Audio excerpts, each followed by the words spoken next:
Baiklah, Assalamualaikum warahmatullahi wabarakatuh. Kami dari kelompok 6 yang beranggotakan saya sendiri, Desi Safitri, dan yang kedua Muhammad Irsyad. Tujuan kami membuat video ini adalah memenuhi tugas ujian akhir semester, yaitu mata kuliah Ushul Fiqih, dosen pengampu Rina Juliana MPDI. Dan kami akan mereview chapter kitab Ushul Fiqih yang dimana nama penulisnya Abdur Rafi'i SAG, Mulyono Jamal MAG, Imam Iskarom LC, Imam Kamaluddin M.Hum, Imam Awaluddin MA. Tahun terbitnya Sya'ban 1432, Juli 2011. Di sini kami akan menjelaskan sedikit tentang qadha ta'arud. Baiklah, hakikat ta'arud yaitu ta'arud pada lughat menurut bahasa wa i'tiradu kulli wahidin min amrayni akhar.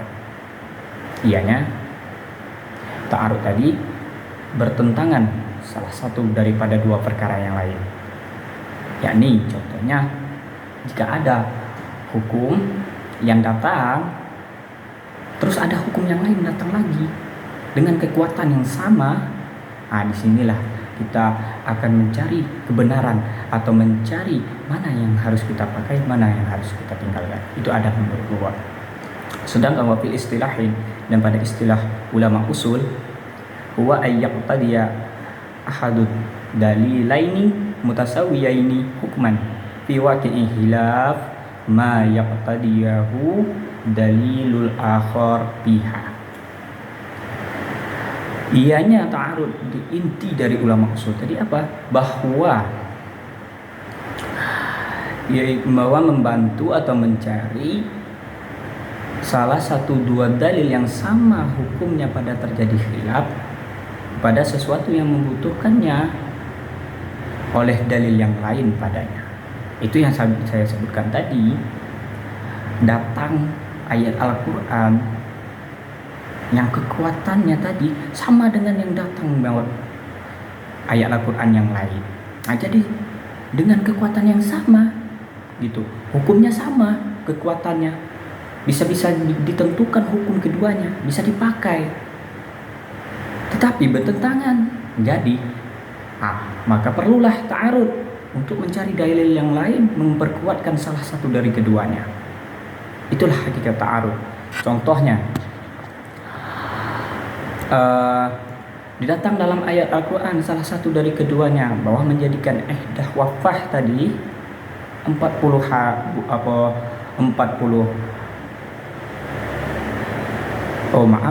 yaitu 4 bulan 10 hari apabila adalah perempuan itu hamil atau tidak. Kalau masih datang ihdah wafahnya tadi, maka tetap 4 bulan 10 hari tadi. Dan yang kedua, tahaddud, bilangan habisnya masa iddah orang hamil dengan terjadinya hamil tadi.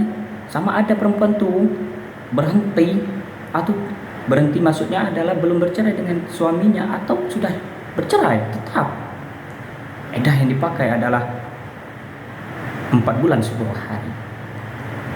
Maka jelaslah mendatangkan. Maka datang tadi perbedaan. Gimana kalau orang ini hamil? Apa dia tetap masa iddah wafah atau tadi dia tidak hamil? Maka datangkah iddah wafah? Terus tadi kalau misalnya iddah wafahnya datang, apakah atau yang kedua tadi bilangan iddahnya berapa? Sedangkan yang pertama tadi sudah dijelaskan 4 bulan 10 hari. Sedangkan yang sini bilangan habisnya kapan? Atau dia pas sedang hamil, atau sudah hamil, atau sudah dia talak, atau sebelum dia ditalak gitu. Jadi masih bertentangan hukumnya. Maka datanglah mendatangkan dalil untuk menjelaskannya tadi. Maka adalah penjelasan yang datang bertentangan keduanya tadi pada pandangan ulama mujtahid. Apabila datanglah nas yang zohir, maka wajiblah membahasnya dan ijtihad pada jama' yang tawakuf berhenti di antara keduanya dengan tarikat yang sahih min tariqi jami'i tawafin, daripada jamak tariqah jamak yang berhenti.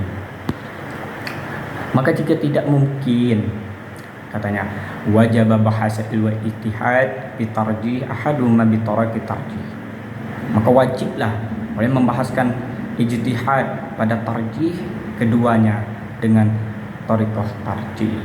Maka di sini perlu mendatangkan dalil yang rajih, dalil yang jelas dan yang lebih mengertikan kita mana yang lebih bisa kita pakai, mana yang tidak kita pakai.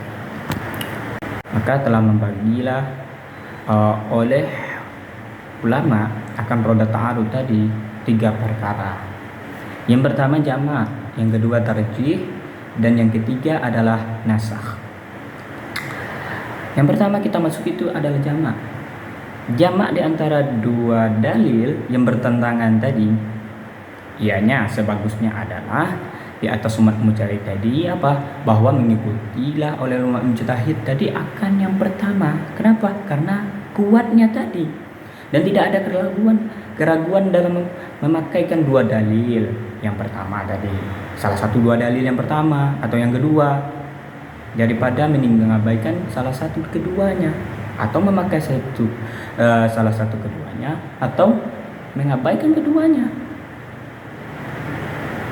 Jadi intinya kalau jamak tadi ulama mujtahid itu mengambil dalil yang pertama, karena dalil yang pertama itu lebih kuat karena datangnya dulu gitu, dan tidak juga mengabaikan dalil yang kedua. Kenapa? Karena dalil yang kedua adalah untuk membaguskan, untuk memperkuatkan, atau untuk menjelaskan lebih detail apa yang dimaksudkan di dalam ayat Al-Quran.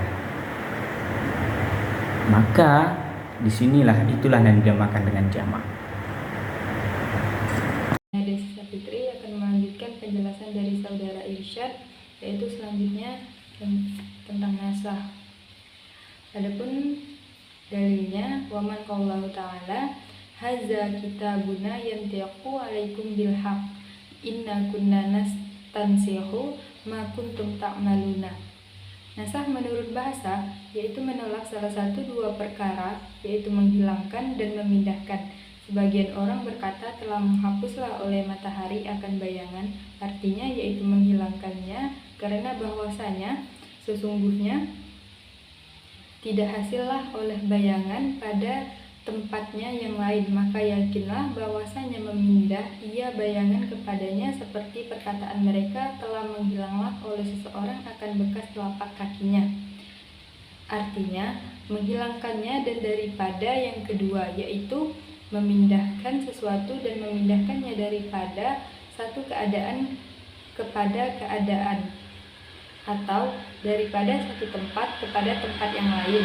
Dan pada istilah yaitu berbeda pendapat ulama usul padanya, dan daripada sebagian mereka daripada mengenal ijma dengan bahwasanya yaitu mengangkat hukum syariat dengan dalil yang lain daripadanya di atas jalan yang tidak perlulah karena tetapnya, dan daripada sebagian orang-orang yang mengenal ijma dengan bahwasanya menghilangkan hukum syariat yang tetap dengan dalil syariat yang lemah dan daripadanya.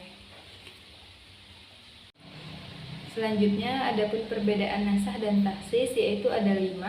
Yang pertama, bahwasanya nasakh yaitu menghapus hukum umum dan tertentu. Adapun tertentu maka tidak adalah ia melainkan bagi umum. Dan yang kedua, menghapus bagi umum sesungguhnya adalah bagi tiap-tiap tertentunya atau bagi sebagian tertentu dengan perbedaan khusus, maka bahwasanya tidak adalah umum melainkan bagi sebagian tertentunya. Yang ketiga, yaitu menghapus hukum setelah tetapnya dan tertentu, menjelaskan maksud dengan lepas yang umum. Dan yang keempat, bahwa adalah yaitu menghapus sebagian tertentunya yang pasti. Dan yang kelima, yang terakhir, bahwa adalah nasakh tidak adalah ia melainkan dengan jelas daripada Al-Quran dan hadis, dan khusus adalah yang dengan keduanya dan dengan tanpa keduanya daripada dalil seperti akal dan Quran dan uruf dan kias. Mungkin hanya itu yang dapat kami jelaskan. Kurang dan lebihnya kami mohon maaf. Dan saya akhiri. Wassalamualaikum warahmatullahi wabarakatuh.